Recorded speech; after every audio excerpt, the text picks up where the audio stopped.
রহমান, অন্যান্য নেতৃবৃন্দ, প্রাণপ্রিয় উপস্থিতি, আমরা 53 বছর পেরিয়ে 54তে পদার্পণ করার সাথে সাথে অনেক মুক্তিযোদ্ধা আজকে দুনিয়া থেকে চলে গেছে। আমার আপন খালাতো বোন জামাই দ্বিতীয় দিঘির পার, তিনি দুনিয়া থেকে চলে গেছেন।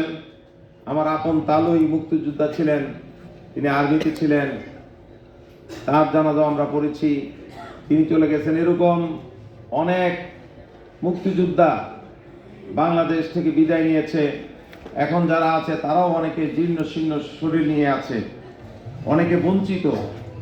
তাদের কাছে শুনলে মনে হয় তারা মুক্তিযুদ্ধের সময় যে কষ্ট করেছে, শুধুমাত্র দেশে গণতন্ত্র প্রতিষ্ঠা হবে যা পাকিস্তানিরা দেয় নাই, আর এদেশের মানুষ অর্থনৈতিকভাবে শোষণমুক্ত হয়ে স্বাচ্ছন্দ্যে তারা দুবেলা ভাত খেয়ে ঘুমাতে পারবে, এই মহান লক্ষ্যকে সামনে রেখে এদেশে মুক্তিযোদ্ধারা এবং যারা মুক্তিযুদ্ধের সহযোগিতা করেছে আর্থিকভাবে পরামর্শ দিয়ে, লিখনি দিয়ে, সবাই একটাই চিন্তা ছিল, এদেশকে আমরা, পাকিস্তানিরা গণতন্ত্র দেয় নাই, আমরা গণতন্ত্র উপহার দেব জাতিকে।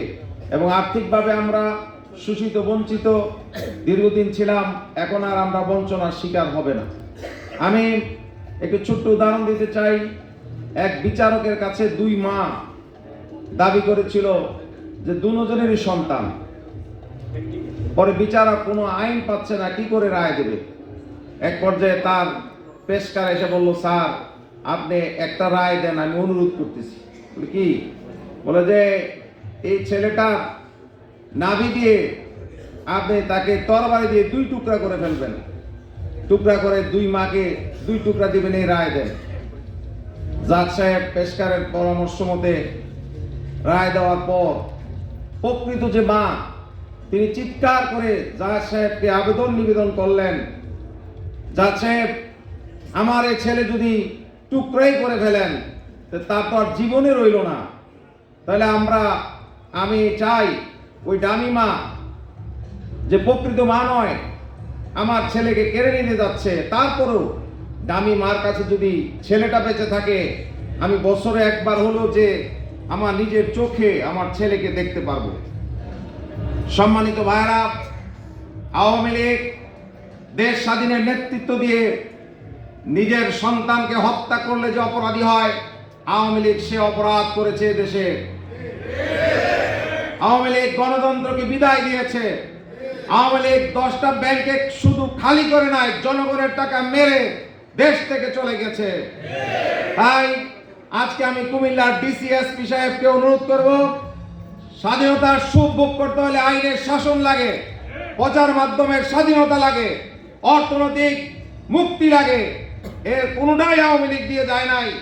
তাই আজকে আপনারা যারা প্রশাসনে এই মুহূর্তে আছেন, অন্তর্বর্তী সরকারের প্রতিনিধি হিসাবে, আজও টমসম ব্রিজ যানজট মুক্ত হয় নাই, চাঁদাবাজ মুক্ত হয় নাই, শাসনগাছা যানজট মুক্ত হয় নাই, চাঁদাবাজ মুক্ত হয় নাই।